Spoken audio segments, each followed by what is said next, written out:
Pope ఎలా అవ్వాలి? Pope అవ్వడానికి కేవలం 2 అర్హతలు మాత్రమే ఉన్నాయి. కానీ అది నిజంగా అంత సులభమా? పోప్ కాథలిక్ చర్చ్కి అధిపతి. 1929 నుండి ఆయన వాటికన్ నగరానికి కూడా అధిపతి.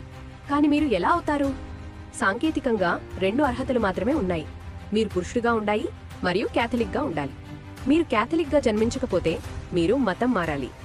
మీకు మార్గదర్శకత్వం ఉండాలి. అప్పుడు మీరు బాప్టిజం పొందాలి. కానీ పరిగణించవలసిన ముఖ్యమైన విషయాలున్నాయి. క్యాథలిక్ పూజారులు వివాహం చేసుకోవడానికి అనుమతి లేదు. వారు లైంగిక కార్యకలాపాలలో పాల్గొనడానికి కూడా అనుమతి లేదు. అది మిమ్మల్ని ఇబ్బంది పెట్టకపోతే మనం ముందుకు వెళ్దాం. మీరు ఒక సాధారణ కళాశాల లేదా సెమినరీలో ప్రవేశించాలి. సెమినరీ అంటే కాబోయే పూజారులకు విద్యనందించే కళాశాల. సెమినరీలో ప్రవేశించడానికి మీకు ఉన్నత పాఠశాల డిప్లొమా అవసరం. దైవత్వంలో మాస్టర్ డిగ్రీ పొందడం సరైనది.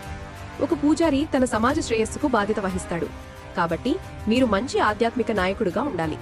మీరు మీ సమాజం యొక్క గౌరవం మరియు మద్దతును పొందాలి. మీరు ఆధ్యాత్మికంగా మరియు మేధోపరంగా ఎదగాలి. బిషప్ తప్పనిసరిగా ఒక డయోసిస్ యొక్క ప్రధాన పూజారి. ఒక ఆర్చ్ బిషప్ తన డయోసిస్ను పరిపాలిస్తాడు మరియు ఇతర బిషప్లను పర్యవేక్షిస్తాడు. వీరెండింటినీ ఎన్నుకునే బాధ్యత పోప్ పై ఉంటుంది. మీరు అతని సలహాదారులపై మంచి ముద్ర వెయ్యాలి. మీరు బిషప్ లేదా ఆర్చ్ బిషప్ కావడానికి దరఖాస్తు చేసుకోలేరు. మిమ్మల్ని నియమించాలి.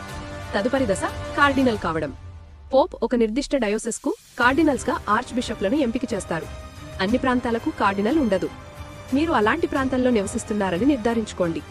ఇవి సాధారణంగా గణనీయమైన క్యాథలిక్ జనాభా ఉన్న ప్రాంతాలు. కొత్త పోప్ను సాధారణంగా ప్రతి కొన్ని దశాబ్దాలకు మాత్రమే ఎంపిక చేస్తారు. సిద్ధంగా ఉండటం ముఖ్యం. ఇతర కార్డినల్స్ మిమ్మల్ని గౌరవించాలి. పోప్ను ఎన్నుకునే అధికారిక ప్రక్రియను కాన్క్లేవ్ అని అంటారు. పోప్ మరణించిన తర్వాత కార్డినల్స్ దానికోసం సిద్ధంగా ఉండటానికి సమావేశమవుతారు. మీ మద్దతుదారులు ఎవరో అంచనా వేయడానికి ప్రయత్నించాలి.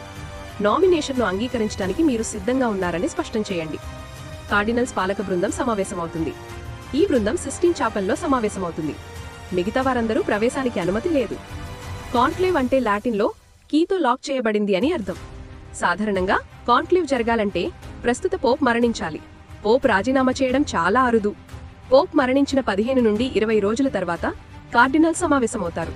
వారు రహస్య బ్యాలెట్ నిర్వహిస్తారు. ప్రార్థనా మందిరంలోకి కార్డినల్స్కు మాత్రమే అనుమతి ఉంటుంది.